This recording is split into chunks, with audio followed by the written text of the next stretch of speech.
Hello, you wonderful people, and welcome to another episode of Crime Centric. This being a show where I talk about TV shows that are crime dramas. For today's episode, I'm going to talk about the Season 2 finale of Reacher. Great season finale. A lot of really interesting things went down in this episode, so let's break it down. Well, first and foremost, we're picking up where the last episode left off, and Reacher is about to get pumped for, because I'm about to say they were initially just going to torture him, and later it was about, because they found out Neely was actually still alive, so trying to find out where she is, because at that point it was just going to torture you to, because there was nothing they needed out of him anymore, right? So it was kind of like we're just going to kill you type of thing. So, but I love Reacher didn't take that. The guy was telling him to hop on one of the beds, and he was like, no, and the guy was like, no, and Reacher proceeded to kick everyone's ass, handcuffed and everything, and then it's like, yep, Langston came around and was like, okay, so your buddy Neely's still alive, alright, so tell me where she is, and he starts beating the crap out of Reacher, because he ends up shooting O'Donnell first, which I even love O'Donnell, like, don't worry, boss, we got him right where we want him. But yeah, we also found out about Swan, which was kind of sad. That's why I feel like, once again, I don't know, I brought this up when it came to the Russo of it all, but I don't know if they subverting your expectations because of last season, and now, or is it just being true to the book? Like I said, I brought this up when Russo died. I don't know if Russo is a character from the book, and he died, his story plays out exactly the same, or is that something that he's a character made specific for the show, and the story played out the way it did. But I made the parallel of, well, the main two cops that Reacher worked with last season, Finley and Roscoe, both survived.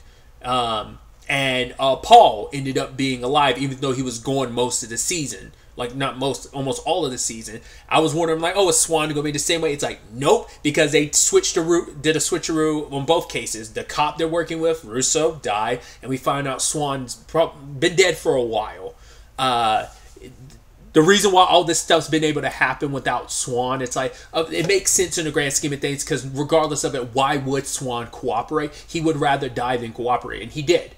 They took his eye and they took his finger. Like, God knows whatever happened to the rest of his body. They probably dumped it, buried him somewhere. They could have done anything with his body. And Reacher probably didn't even bother asking about it because he knew they would never give him a straight answer. So that's kind of sad, like, just knowing that that's all that remains of Swan. I was like, Jesus, that's brutal and sad as shit. It's like, now it is official. Half of the special investigators, the 1/10, are gone.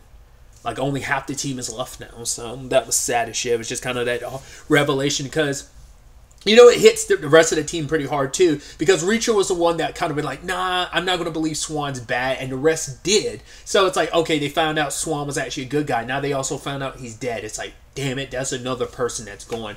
For all we know, he probably died before Franz and the others, or maybe after Franz and the others were already dead, then they took care of Swan. Like I said, like, in retrospect, it makes sense, because Swan would never cooperate with him, even if it was just to spare his own life. There's no way he would. He'd go down swinging. So, God, it just makes that even sadder. I was so certain, I was like, come on, like, Swan's going to be somewhere. I almost was wondering, like, what he was going to pull out. I'm like, you're not going to, like, pull. I thought, like, oh, you're going to open up a fridge or something, and there's his, like, frozen dead body. Wasn't expecting to finger an eyeball. That was pretty wild. And you're just like, damn, dude, that sucks.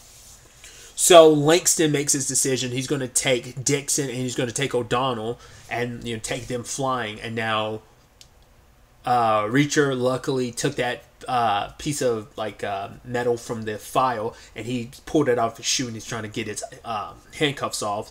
Lavoie sent his people through, so they start blasting up the scene along with Neely doing her thing.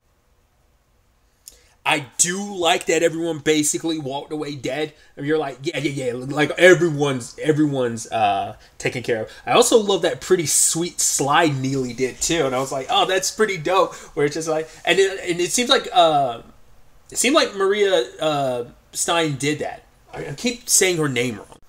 I said Stein, it's Sten. I knew I was saying it wrong, but like the way I was wondering if they were going to cut away, but it's like, no, she takes her hat off, and this her. I was like, oh, she did that. It's a pretty dope, like, little nice slide. Makes you wonder how many times she have to do that to kind of nail that.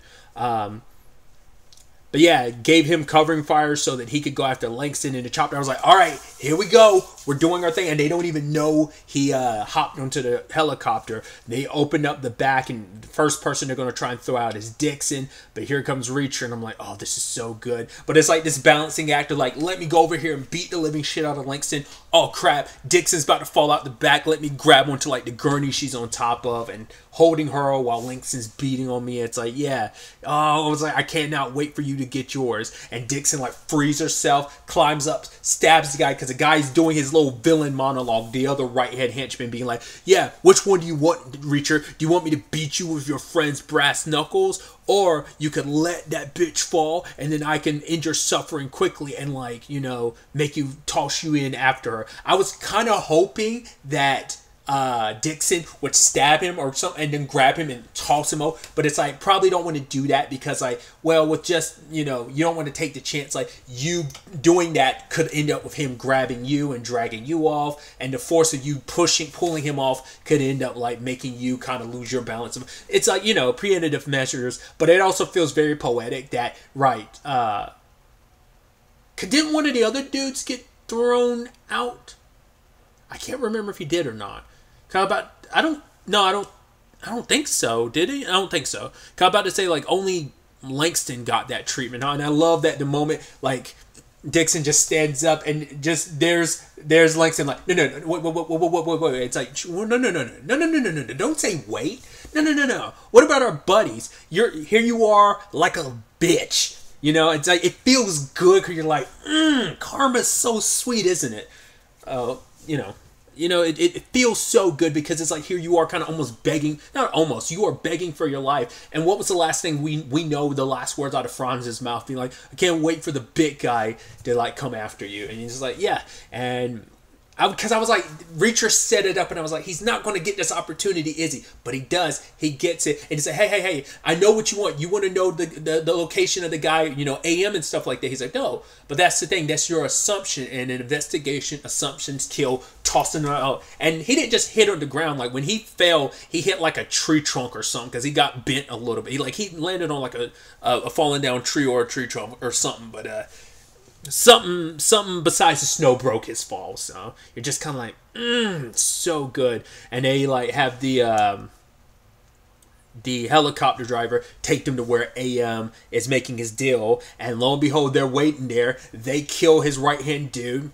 Okay, and then they bring him and AM's so calm. He's like, hey, he's trying to justify like, oh, I'm not the bad guy in this. I'd rather be the middleman, the person selling, rather than being the user. Because he's trying to like go on this whole diatribe of kind of like, yeah, I'm not that bad of a person. Your friends, I didn't kill them. And it's like, yeah, but we know in your attempt to hide your identity, you've killed a lot of people. Like that's why I think it's so interesting, because AM's story is part of the overarching story, but he's been so disconnected from Reacher. And then like the only time their stories like slightly converged is when Russo had put out like, you know, the bolo or whatever about AM, but like he hid away and got away like when people were looking for him off the plane, like he just disappeared, right? That's the closest intersection we have, even though like he's interwoven with the rest of the story. That's like the most direct thing we got in this episode. Like this is their first interactions with him. You know, I mean, it's like, to be fair, Neely and Dixon ran into his right hand dude, the actor who plays Fancy and Killjoy. So that's about it. But they had no direct conversations or any interactions with him. So I think that is so interesting how that was done, and for it to come, hey, we finally have our face-to-face, and our face-to-face is literally like maybe a minute or two long before we all kill you. Because Reacher shot him first, and then like, and I brought this up with like the guy that one of the guys that came after Russo like a few episodes back, and yeah, he was the guy they killed one of the guys they killed last episode, and he's like, yeah, basically like Russo says hello, like this is a hello from Russo or something, and I said at the time, felt like a mob hit. This does too, where like everyone's lighting his ass up, like everyone's getting the bullets in. It was like overkill, but it's like, yeah, it makes us all feel good that we all took part. Because I kind of took the Langston thing, because I kind of declared that. I made it clear I was going to get Langston. I think that's also why Dixon didn't do anything. It's like, no, let me go handle the pilot, make sure he falls in line. Reacher, do what you got to do. We already know this is yours, like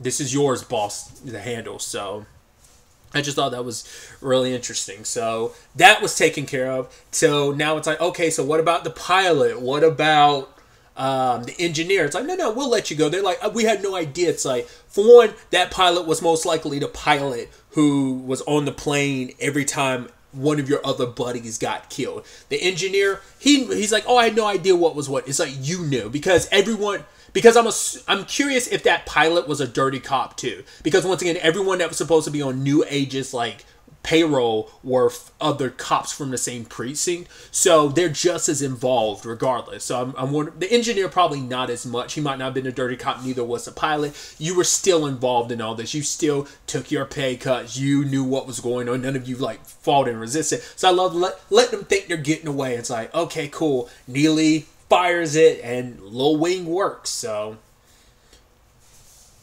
I guess I'm curious what they're going to do in the aftermath of all of that. Well, because Homeland Security comes in, so you can only hope, and you would think that they'd end up getting disposed of. Like, because I was wondering if like Reacher and them would destroy the chips and stuff. I mean, there's so many of them, and the missiles are there, so it's like, but you're just going to leave that up to Homeland Security to kind of dispose of those. And before that, LaVoy's people try to turn on Reacher. And Reacher's like, wow, I'm surprised it took you this long. I thought the moment we put them back on those helicopters, that you would try and gun for us then. But you didn't. But it's like, no. It wasn't just LaVoy I gave a call to last episode. I also called one of our boys at Homeland Security. So they arrived, arrest all of LaVoy's people, and Reacher gets to call him up. Because I was like, there's no way. I made that clear. I was like, Reacher's going to betray him, because he's not going to let LaVoy go. It's like, oh, you're not the lesser of two evils. You're the reason this all got set in motion, and you want to take out the bad guys because it gets to save your reputation. Once again, as he put it, a win-win. But Reacher gets to throw that back into space this episode. It's like, there's no way like Reacher was going to let him walk away, because you're just as directly responsible. My friend's blood is also in your hands. So it's all taken care of. It's like, oh, but where's that money?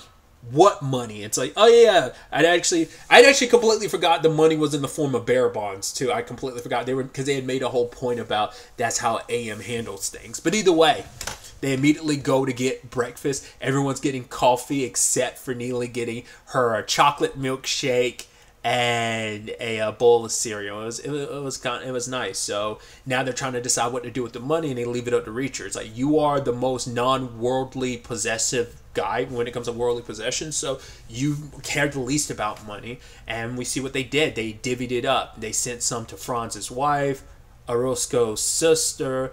They made a donation to like an animal shelter or veterinarian place or whatever in Swan and his dog's name. One of the others, like girlfriend, got taken care of as well. And it's just kind of nice seeing that Neely's dad got taken care of, like all the people in, like, he has a full staff like looking after him now. He'll never have to worry about anything for the rest of his life. He also hooked O'Donnell's kids up with like basically kind of like a trust fund for them to use the money for college and stuff like that. Bought Dixon her own business, because it's like, right, you're too smart to kind of have to work for someone else. And it's like, what are you going to do with the money for you? It's like, I'm going to get me a toothbrush. And they're like, wait, you're serious? It's like, yeah. Because I think for him, the biggest gift was taking care of the people that mattered the most. Especially because he felt so guilty about it. That it's like, right, these people I lost touch with, I kind of took it for granted that they just kind of be out there in the world. And I just let that go, because it's I think once again it's easier to just believe that and hold on to that, because when you care for people, it kind of not slows you down, but it's just like Reacher does that. I think all that he's been through is kind of made him not numb. I don't know how to phrase it. It's just he's complicated in what he does. Like he keeps a lot inside. He's not the like very emotional type of person. I mean, that's why him and Neely, I think, get along best, because they're not the really touchy-feely type of people. So, but yeah, this is the last time the group's going to be together, and obviously have to go their separate ways again. And it's like, none of them said it, but I think it's implied, like, let's not let it be years before we see each other again. all of us. You know, we only got each other now, and let's make sure it's not just the death of one of us that ends up bringing us together. So Reacher and Dixon do their thing one last time. Well, technically 2 more times. But when he woke up and she wasn't there, I was like, interesting. Would have expected it to be the other way around. Kind of was with Roscoe. But as I know, she came back and she's like, yeah, so Reacher, come home with me. I want you to meet my parents. He's almost like, wait, what? She's like, I'm fucking with you.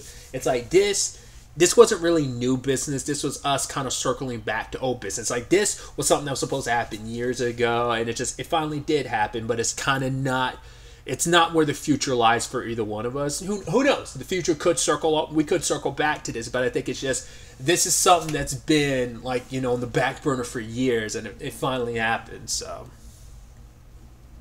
But I also, I'd actually forgotten another person that they sent something to really quickly. I just clicked in my head. I was like, Russo. Maybe he had mentioned before that he had a brother. I didn't remember him mentioning he had a brother, but his brother's got kids. Well, because they did introduce that element, like when we first got introduced, they were in the back of Russo's car. There was like a toy back there. I don't think they ever like explained that, but I was like, does he have a kid or something? But it's like, no, but he has nephews, so that's what that was about. And I guess Reacher and the team looked into that, and that's that little story beat coming back full circle with like a whole bunch of money being left to his brother and his nephews. I wonder how is Reacher, he's probably not going to be able to keep this photo either, because they took one more, like I said, they took one more photo, but it's like, well, it was a digital photo, no physical photo like last time, and Reacher's not the type to keep like a phone and stuff on him, so, but at least the others will have it, and that's what matters most, you know, so. But he had that final scene he had with Neely, I love a lot, because it's like, you know, the one thing he did buy, it's like, oh, like this very specific bus he can ride like for like a year. Like it was like almost like $2,000 in total, but basically for an entire year he could like ride the bus kind of anywhere and all the time. So, but it's like a very specific bus he has to ride and stuff. So that's what he ended up spending some of the money on, because he had left Neely some money to kind of do whatever she wants to with. So I guess like all the money got split that way, and he left himself with as little as possible, I guess.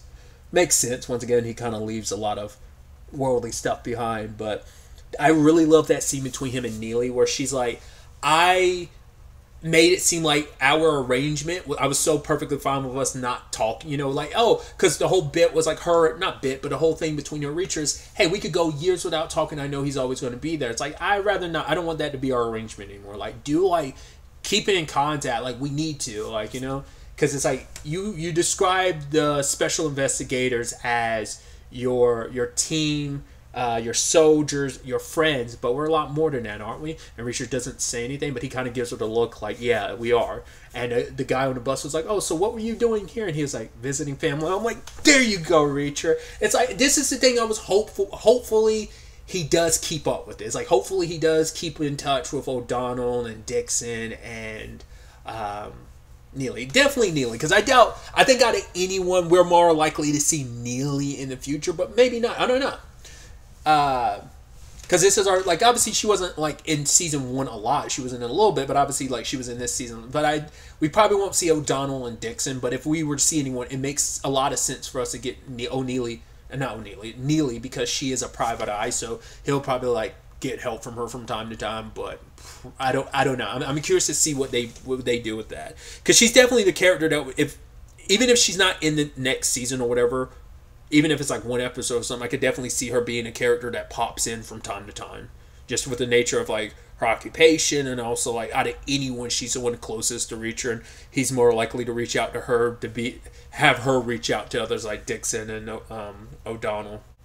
Because my thing coming out of season 1 was, I hope that everything he experienced in Margraves would be enough to kind of make him start reaching out to people, and it wasn't sadly it wasn't, but maybe this could be the real kick in the pants he needs, especially when you have Neely, who is not the, like I said, touchy-feely person, doesn't even like touching, because if you even look at the photo they were taking, she kind of like gets closer to O'Donnell, but she makes sure not to be too close. And then how do her and Reacher say goodbye? It's like they kind of like wave to each other.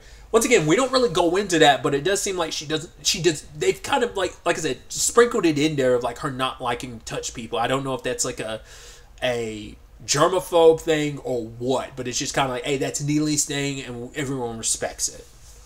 So, but I figured, yeah, much like season 1, we tied up all the loose ends. So what's next for Reacher? Another set of adventures, very seasonal thing. So I'm curious to see what the next season has in store for us, which the show was renewed for a third season. I think it got renewed a while back. I've been seeing for a while, like if you look on IMDb, there was like a page for like season 3, so it seems like it got renewed like a while back. But I'm so curious to see what the next circumstances are that Reacher's going to find himself in season 3. And like I said, will we getting familiar faces? Like we got Finley this season, as well as like a lot more Neely, kind of getting to dive more into her relationship with Reacher, but also his relationship with, O'Donnell and Dixon, as well as the rest of the 1/10, in the flashbacks and stuff. So I'm curious to see what circumstances Reacher's going to find himself mixed up in,